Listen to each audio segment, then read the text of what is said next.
Hello, I'm Roger Bisby from the Skill Builder channel, and today we're looking at home automation, and I've got James from Drayton Controls here who's an expert on it, and he's going to talk us through all that. What are you going to tell us, James? So this is the second generation of Wiser from Drayton. Now if you're aware of the first generation, that was our smart heating solution.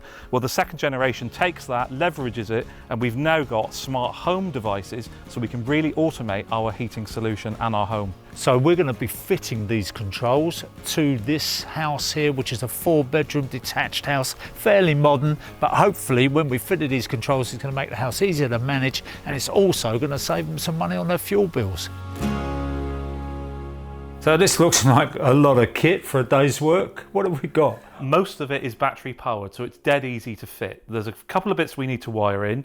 The first being, this is the Wiser hub. So this is the center of our system. This wires onto a backplate, and this gives us the all-important interlocking with a boiler, so that when there's no call for heat, we can turn the boiler off.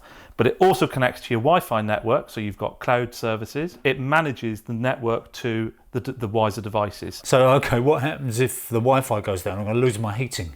No, you're not, because the Wiser hub broadcasts a separate network that the devices sit on. If you lose Wi-Fi, you don't lose control of your heating. Makes it dead easy to fit in homes where there isn't a customer or there isn't Wi-Fi. You can get in, set it all up, and then move on to your next one, and it will work as a heating system. We've then got our heating controls. So we've got a room thermostat. Now that happens to be a 3-channel Wiser hub. So we've got 2 channels for central heating, one for upstairs and one for downstairs.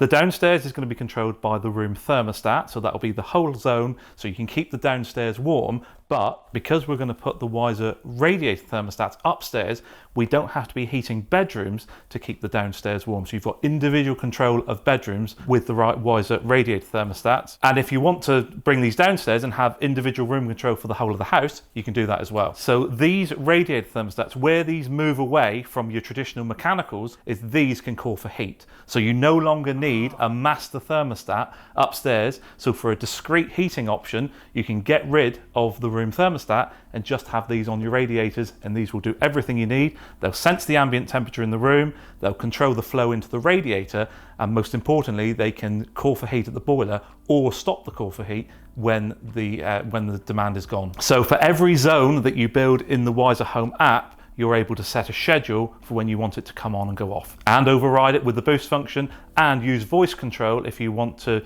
just do an hour's boost. I mentioned this separate network that we use to boost for the devices. Now, if we need to, if it's a big house, so like here we may need 1 or 2, we've got these Wiser plugs. So these work as a smart plug, so they'll turn on and off whatever you plug into them, but their fundamental function is being able to boost that device's network through the building. So if your hub is in a airing cupboard, not necessarily in the center of the building, we can push the signal around to get it so that all of your devices can sit on that network.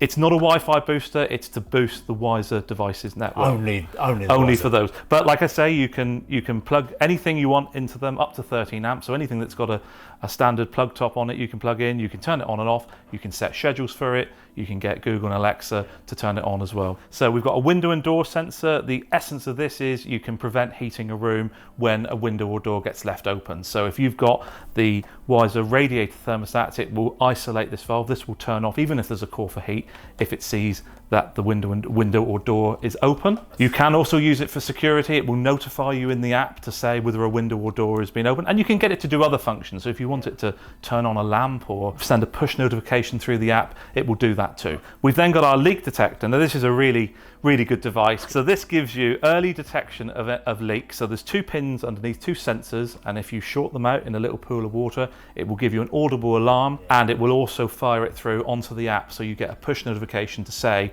that there's a leak in a particular area. So once you've got that information, you can use it to drive a smart plug or the power micro module. So you could, if you wanted to, connect it to a solenoid valve on your mains. Now Drayton don't make one, but there's nothing stopping you wiring a third-party solenoid to the power micro module and having that turn off if a leak is detected. I see loads and loads of applications for that, particularly where people live in flats. The upstairs washing machine is flooded. I've been to houses where that's happened 3 times, you know, and they're fed up with it. So that would be a great thing to warn somebody. Yeah, really good. And it doesn't take a lot of moisture for it to set off and tell you that something's going on. Is it going to be set off by humidity then? No, it needs to have water shorting out the two pins underneath. So if you put your thumb across it and you wet your thumb, you can get it to go off. But if you just hold it in a humid environment, it won't go off. Then we've got the Wiser motion sensor. Now this is really good because it can detect both motion and light level, but this also has a heating application. So we can use this to detect occupancy in a room.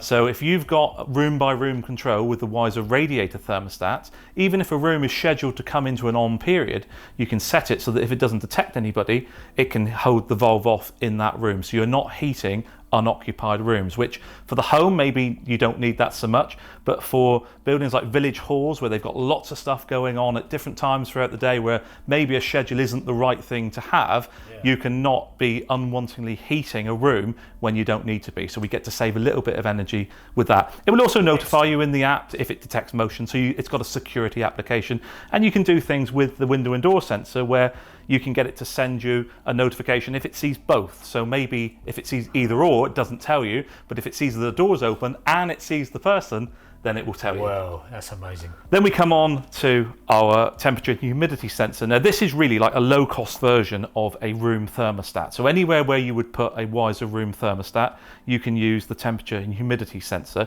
So it's a little bit more discreet. You don't have an interface on it, so all of your control will be done via the Wiser Home app, but it does allow you to be able to detect sensing away from the radiator. So if you've got TRVs on your radiator and they're inside a radiator cabinet, or you've got furniture or long curtains that interrupts the airflow over the Wiser radiator thermostat, you'll get a false reading. So you can add one of these to the system and it just removes that sensing away from the heat source. So it's a really good way of getting accurate temperature measurement in the room. Because it's got humidistat in it, you can also use it to drive a fan. So, and that's one of the things that we're going to do here, is we're going to have it so it detects humidity and it will drive the extractor fan in our bathroom. The last of the battery powered devices is the Wiser battery smoke alarm. So it's a grade F1 smoke detector. So that means it's got a 10-year battery that's sealed inside it. You don't replace any batteries in it. It's a fit and forget, and then 10 years time you'll replace it, but it just goes in as you would any other standalone smoke detector. But will that talk to other smoke detectors? It will. So you can link them together. So even with they've all got to be the same brand. They've all got to be Wiser smoke alarms. But you can have multiples. You can have them as a standalone system. If you don't want to have the rest of it, you can have them just as a standalone system. Or you can link them to the Wiser Hub, and then you'll get the notifications come through on your app to tell you that you've got smoke. But it's also got temperature, so it's a heat alarm as well as a smoke alarm. So if you get a sudden rise in heat, chip pan fire or whatever, and it looks for both, and that's how we reduce the number of false alarms. You know, if you burn the toast, it's not necessarily going to go off because it needs to see both smoke and an elevation in temperature. Oh, how clever. So what are these two? So these are the only other two things that we need to wire in. So this is an LED module. So this is a module that's been optimized for dimming LED lights. So you know that with traditional dimmers, if you try and get your LEDs dimmed down really low, they start to flicker.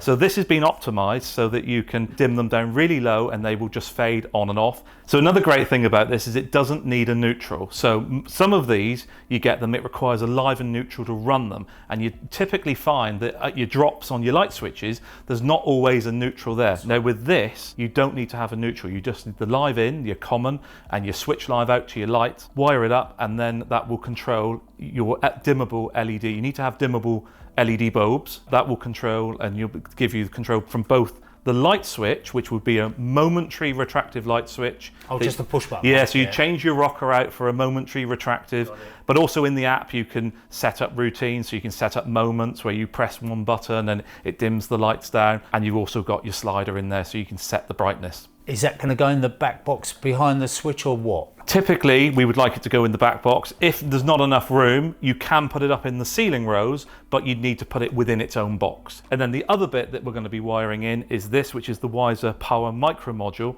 Now this essentially is just a relay in a box, and it's up to you what you do with it. From the app, you'll be able to turn it on and off. The really good thing with this is you can get it to work with other devices. So we're going to use this for our extractor fan installation, where we're going to get this to fire when the temperature and humidity sensor sees humidity go above a certain level. So in our case, 60%. Getting the stuff installed is dead easy. It's then how you craft it in the Wiser Home app. I think that most of this I could probably work out, but it's great to have you here because that will speed things up. But I'm going to have a go at fitting as much as I can, and you just tell me if I go wrong. Yeah, absolutely. So let's begin. Let's get the hub in. So what we've got in this particular building is a Nest system which we're going to replace, but this could be just an ordinary central heating programmer because the idea is the same, that these are basically just switching on the channel. So first thing, obviously, turn off the power. We'll pull out that fuse. So on this one we've got the downstairs heating and we've got the hot water, and on the other one we've got just the upstairs heating circuit. So that's fairly straightforward in putting the new 3-channel hub directly into this position. Okay, this is the Wiser hub now fitted, and it just about covers the footprint. Now I'm just going to be honest here and tell you that I made one basic error. When I came in, I didn't check the functions of the heating and the hot water before I took out the old system, and there was an existing fault on the hot water. The householder hasn't used the hot water for over a year because they've got solar panels. They do it by electricity. The facility is there to heat their cylinder from the boiler, but I didn't test it.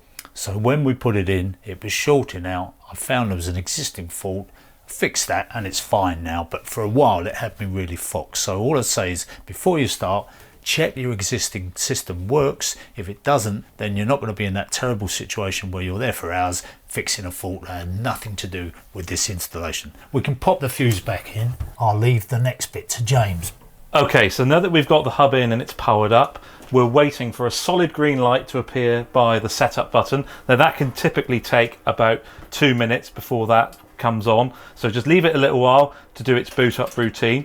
You'll notice there are override buttons on the hub, so once it's booted up, if you want to check your wiring and check that you've got the right channels connected to the right terminals on the backplate, rather than using the app, you can use a quick check by pressing and holding the override buttons for your heating and your hot water. But you can't do that until we've got a solid green light. At the moment it's still booting up.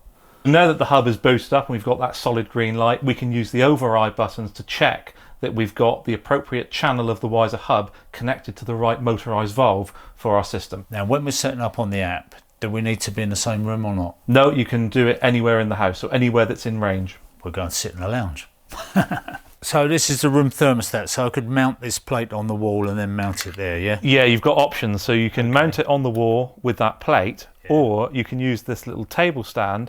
So with it being wireless, you've got the freedom to be able to, if you don't want to have it on a wall, you can stick it on a desk like that. But it allows you to find the optimum place for it, and then if you did want to fix it, you can do that. Once that's fixed on the wall, can I just lift it off the backplate? Yeah, just lift it up and it comes off in your hand. Lets you change the batteries out. Is this easy? Have I got to do anything? Is. So again, Wiser Home app, and we go into our devices page and we pick up room thermostat. Now the app guides you through what you need to do. So it's telling me here that I need to pop the batteries into the back of here. AA alkaline batteries, pop in like that, and while I'm putting these covers on, it will have booted up and you'll get the little symbol to tell you that it's joining. So the app is joining, and then after a couple of seconds it's joined up. So that's now ready to go in the room wherever we want it to go. And the last bit from here is a little bit of app work to say where it's going. So here it's going in the lounge. We add it to the system, and because we've got the 3-channel hub here, remember we've got the central heating already split upstairs and downstairs, we then have to choose which of those channels we're assigning that to. So this is the ground floor. Ground floor for us is channel 1, so we go in on the app and we assign it to channel 1, and that means that it will open the appropriate zone valve when there's a call for heat down here. What if I want to just rapidly change the temperature and somebody else has got the app? So if you just pick it up and start pressing the buttons, you'll advance the temperature, so the set point will change. So the 25.5 is the temperature in the room. The set point will change in the bottom right hand corner. So any change you make on there will last until there's a next event in the schedule. So if we're following a schedule and say at 4 o'clock it changes, you'll go back to where you were then. Or if you press the circle button first, it will go into the boost menu. And because we've now put a set point above ambient, it's calling for heat. We've got the call for heat So with a if little I go flame. back down there, Give it a couple of seconds and we will lose that call for heat. whee, that's nice. Simple things please me. thing. So this is a nice easy little job, especially on this one because it's a fairly standard fitting. If you don't have this, you might have one where you need this adapter collar, but we're lucky on this one because we've got the standard fitting. So the first thing we do is put on the plastic collar here, the adapter, and then the ring, the metal ring, goes over the top and screws down. We're going to put the actuator on, and it's very important that we actually put the batteries in first, because what you'll find is that these batteries, once they're in, they will make the plunger retract, and that's important. If you try to fit this valve on now without the batteries in, you'll be pushing on this pin to try and get it to do it. So now with that retracted, you'll find it's very, very easy to just turn that round, tighten it up. Don't worry about where the lights are at the moment. We just get it nice and tight, and then we can adjust it for the lights. We can go round again basically because it's compressed on that ring. So now we need the customer's phone. We're going to pair this up. So first thing, thermostatic radiator valve, it says joining. We turn that round to the plus mark. As soon as it goes green, we know that it's happy. It says it's joining. We leave it to do its thing. And once that's done, we can control the room temperature from the app and nominate what we call this. Where does this device control? And we put lounge. Channel 1 heating, that's downstairs, so I submit that. Job done. So now that's done, if I'm in a rush to move on to the next one, I can just leave it. Basically, it'll calibrate itself, or you can manually calibrate it just by turning it to the minus there, and then it'll do it. It's not going to carry on making those weird noises all the time. Once that's done, it should be fine. At some point you will need to replace those batteries, but that'll probably be about 18 months down the line anyway. So on this radiator here, we're going to fit a Wiser radiator thermostat, but we've actually got a Danfoss valve on here. So this will mean we'll need to use this, which is the Danfoss adapter, and it's the one that's got the little Allen key in the top there, so you can tighten it onto the Danfoss valve. So we begin by removing the existing TRV, so turn it up to maximum. That just takes the load off of it, so you're not fighting against the spring, and then you undo the ring at the bottom, and that will allow you to rock the TRV and it will come off of the valve body. Normally the adapters will go on with the Allen key pointing towards the back, and that means that the LEDs will align when you put the Wiser radiator thermostat on. So in and tighten up the screw until you feel it touch the valve body. It doesn't need to be super tight, just needs to grip the Danfoss valve body. So 2 AA batteries, pop them in. The first thing that this does is it opens the valve. So at the bottom there, the plunger's all the way down. So when we put the batteries in, the valve opens, and that just means that the plunger moves up inside, so that when you come to put it onto there, you're not fighting against the spring tension. We've got 3 LEDs. We've got red and blue, which tells us we're in calibration mode, and the amber in the center means that we're ready to join a system. So we can now screw this on to the adapter, and you feel the O-ring start to touch there, and there's about a quarter of a turn left to get it nice and tight. So into our settings page, and pick up devices, and then at the top we've got the plus button, and then we pick radiator thermostat. We now hold the cap to the plus position until we see the green LED and let go. So now both devices, the app and the device, are joining. We see the confirmation on the app to say that it's joined, and our amber light in the middle is now turned to green. So that's added to the system. We have to say where it is. Here we are in a bedroom. That adds it to the system. And our final step, now you don't have to do this, it will do it automatically if you forget to do it, but the final step, calibrating the head to the length of the pin in that valve body. So you hold it to the minus position, you wait for the motor start to move, and it's pushing that plunger down, and wherever the valve body causes that plunger to stop, that is the 0 reference point. If I turn this to the plus to give me a boost, that's a 2-degree boost that will last for an hour. The plunger inside will rise up enough to allow the correct amount of water through to uplift the ambient temperature in this room by 2 degrees. So James, this looks like it's just a timer plug, isn't it? Well, you can certainly add a schedule to it to get it to come on at different times throughout the day, but its primary function is to boost that Wiser devices network. So all these different battery devices that are hanging off of the Wiser network, we might need to boost them to get it good coverage throughout the house, but you can also use it as a smart plug, so you can plug something into it and turn it on and off. You can schedule it. It'll also do energy monitoring as well, so if you've got a dodgy appliance that you might be concerned that it's drawing a bit too much current, you can always plug it into that and it will tell you what it's actually drawing. We're going to run this lamp and we're going to have it running off of our motion sensor. So we pop them into our socket and power them up. You give them a couple of seconds and it will flash different color lights on the little button at the top. Once the lights have gone out, it's then into the app work. Into our devices page, we hit the plus button. From our list of devices, we pick up our smart plug. The app tells you what you need to do, so it's telling me here to plug it in and power it up. You press and hold the button on the top until the blue light starts flashing, and then you get to choose what's going to go in it. So you can pick your little icon. So here it's going to have a lamp, so we'll pick an icon that looks like a lamp. It's in the lounge, so we'll assign it to the lounge, so call it lamp, and then it will ask us to pick where it is. So it goes in the lounge. We've already defined the lounge because we just put the room thermostat in here, submit it, and then when we go back to our control screen, we've now got our plug, which we can turn on and off. Start with that in the off position, pop in our lamp, and now from the app, when we click the button, we'll turn our lamp on.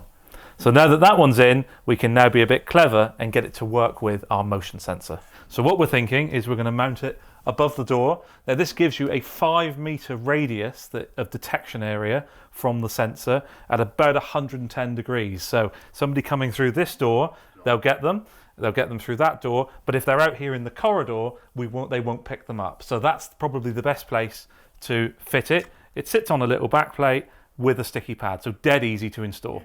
So you could use that for anything. You don't need to use it for lighting. Doesn't have to be. Could be a security where it's sending you a little notification on your phone to say that it's detected movement, or you could just use it as a photo cell, so if it gets dark it turns a light on or does something as a function of light, not just motion. Okay, so this is our back plate. It's got a little mark on it to show you where the top is so that you get the lugs in the right place. So we'll pop our sticky pad onto the back and we're now ready to pop that up.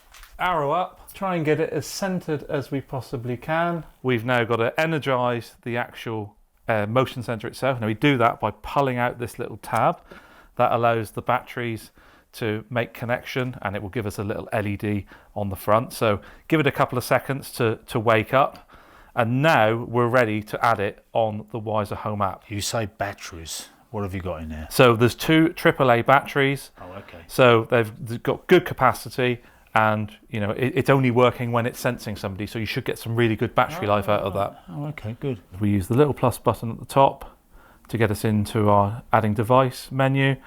These are all of our devices, and then down the bottom here we've got a motion sensor. Got it. The app tells you what you need to do. Now you can scan the QR code if you want to, but we can skip that. We don't need to do that. And then it tells us to mount our backplate. As with all of these devices, 3 quick clicks of the button in quick succession. So 1, 2, 3, flip it over. We get our flashing amber LED.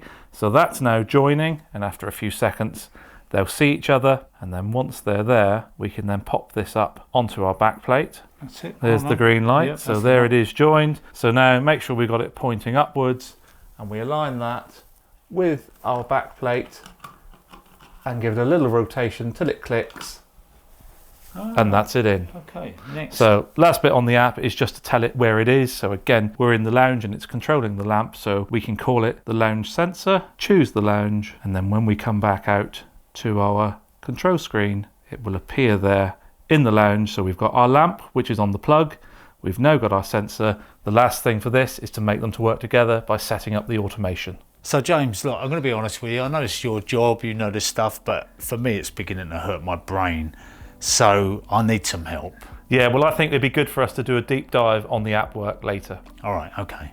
So this is the door and window sensor, so you can put these anywhere. Now, you just have to be a bit canny about where you do it. I was going to put it over here, but when I open the door, you can see that it's just a bit too tight. If we had slightly more in that frame, it would have helped. I didn't want to put it on there because there's a slight mismatch here. So I've actually carved out a bit of plaster up here. Householder's quite happy with that. He's going to fill that in and just touch up that bit of paint there. So you just have to sometimes be a bit inventive and a bit flexible as where you're going to put it. If you've got PVC windows, you don't need to use the screws. I use the screws here, but you can just use the sticky double-sided pads on the back, which is fine. Pop your little tag out and that will liven it up, and then the rest of the work is done on the app.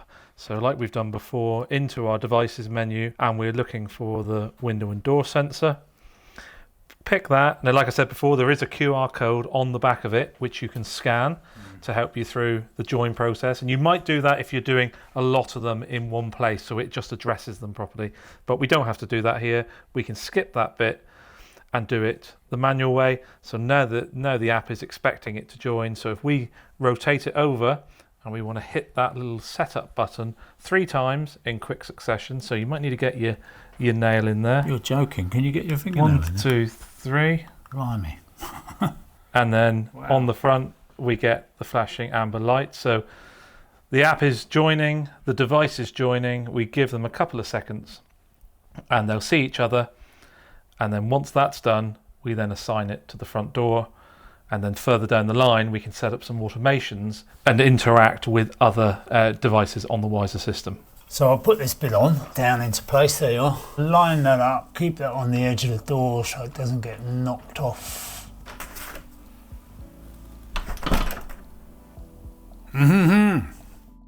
Now I'm going to do the leak detector, and I'm going to put it beside the washing machine because that is quite a common place. But you can put it behind a pedestal in a basin, you can put it under the kitchen sink, you could put it in the kitchen cupboard if you like, anywhere you think there may be water collecting. Now the way it works is that these two across here, as soon as you get a bit of moisture, there's enough moisture in my skin to set that off, which is incredible, isn't it? I must be hydrated today. So the best place, put it out the way. If I can just get this plinth off, that was nice and easy, wasn't it? Now, before I put it under there, I've just got to set it. I've got to link it up to the app. So I'm just going to press this little button in the middle, 1, 2, 3 times, and there should be a little light. It's very faint. Now that is linking up, so I can now just place that under there. And that's great actually, because under there is also the drain for the utility sink, so if that starts flooding over, that would be a great thing to know about. Now I'm going to fit the Wiser battery powered smoke alarm. This is a grade F1 smoke alarm, which means that the battery inside it is sealed in there and it's going to last for 10 years. So it's a very simple thing to fit. They give you a bracket for the ceiling, which I'm going to fit with a couple of screws and plugs. You could put it on double-sided tape on the back, so provided it was strong enough. There are instructions for where you should mount the smoke alarm, ideal positions. So we switch it on and then the app will tell us when to press this button 3 times and that will link it up. 1, 2, 3. There you are, that's it, that's green. So that's ready to go. This is the Wiser Power Micro module and it can be used for a lot of different things. In this case, we're going to use it to switch this fan on and off, and I'm going to link it up to this humidity sensor, which we're going to stick inside the bathroom itself, so that whenever the humidity rises, the fan will switch on automatically and it will stay on until the humidity drops, and then it'll switch off. There's a little bit of an overrun on this fan. We'll leave that on because that doesn't really matter, but it just means that we've got an automatic operation of the fan. It's not relying on human intervention and it's not relying on a timer, because some days it'll take longer to clear the steam than others. So the only unknown with this is how deep that back box is, because this is the isolator switch for the fan, and if I can get this micro module inside that back box without any alteration, it'd be nice. But the depth of the wall is 4 inches, so if I have to push the box slightly further back, I think I can do it. The other thing you can do is you can get an extension plate on the faceplate to bring that out very slightly. So I've got all the power switched off, so let's have a look inside the box and see what we've got. Might be a little bit tight in there, but that box, look, that box isn't even fixed.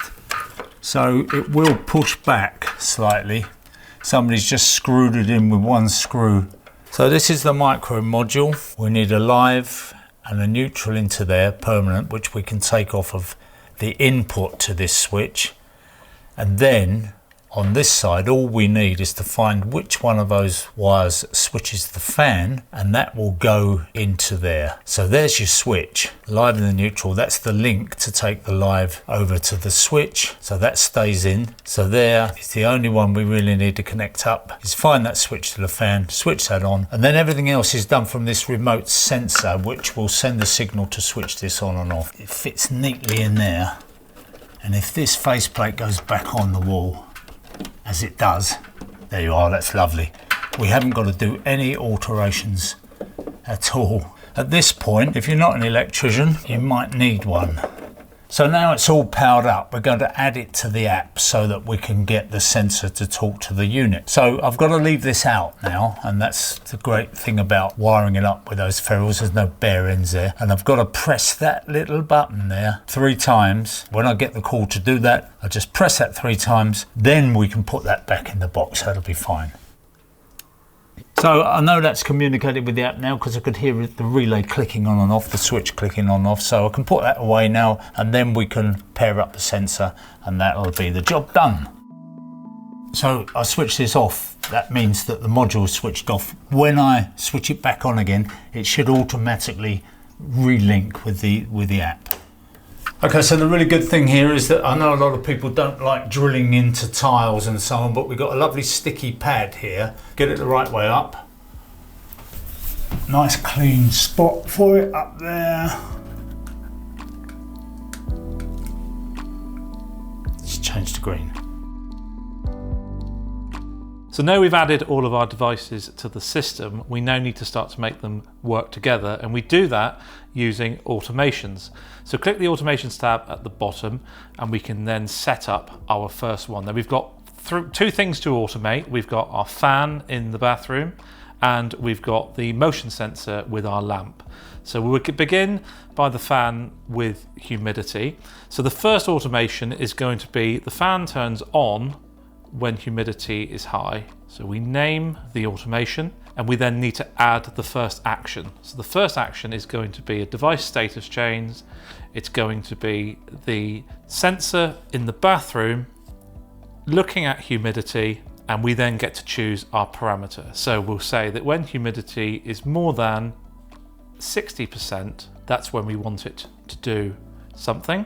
So that's the first bit of our automation. If we want, we can put a time base in, so we can say between certain times this happens. If we don't do that, it does it whenever. We can then put the then in, so if humidity is above 60%, we then add another action, which is to control a device. We pick the fan from the top floor bathroom, and we want to turn the fan on.